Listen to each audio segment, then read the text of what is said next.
Il existe de nombreuses indications de traitement pour l'attelle de coude dorsolatéral. Elle peut être utilisée pour les fractures de la tête du radius et de la diaphyse humérale non déplacée, ainsi que pour les traumatismes et entorses du coude ou les fractures occultes de l'olecrâne. Son utilisation est également courante pour la réparation des tendons du biceps et la transposition du nerf cubital.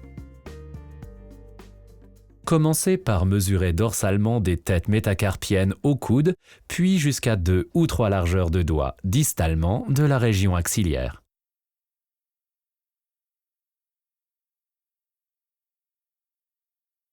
Découpez ensuite l'attelle à la longueur souhaitée.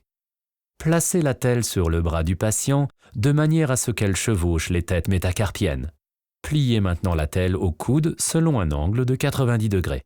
Faites un trait aux 2 endroits où les bords se chevauchent.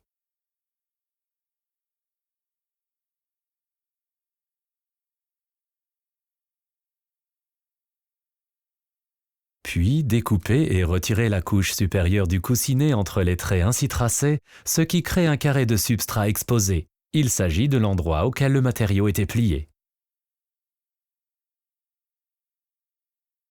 Activez l'attelle avec de l'eau. Puis, repliez l'attelle comme vous l'aviez fait précédemment avant de l'activer. Cela permet le laminage du substrat exposé.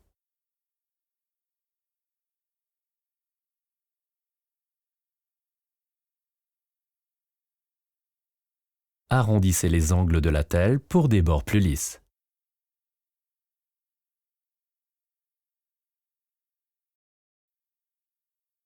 Repositionnez l'attelle sur le patient. Pour une immobilisation ferme, ancrez le bandage au niveau du poignet et effectuez 2 circulaires en passant par la première commissure.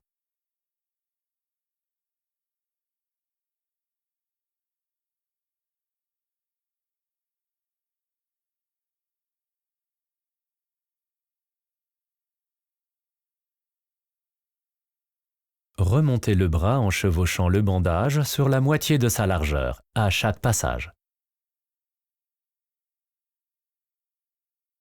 Dans la région du coude, fixez l'attelle en réalisant une grande boucle de l'avant-bras à l'humérus. Répétez 2 fois, puis attachez l'extrémité du bandage.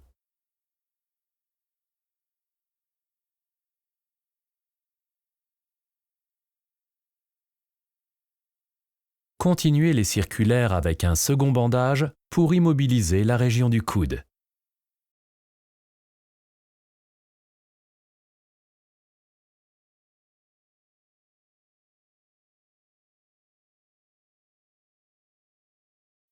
Pour finir, fixez le bandage avec un sparadrap ou une sangle auto-agrippante. Veillez à positionner le coude selon un angle de 90 degrés ou conformément aux instructions du médecin.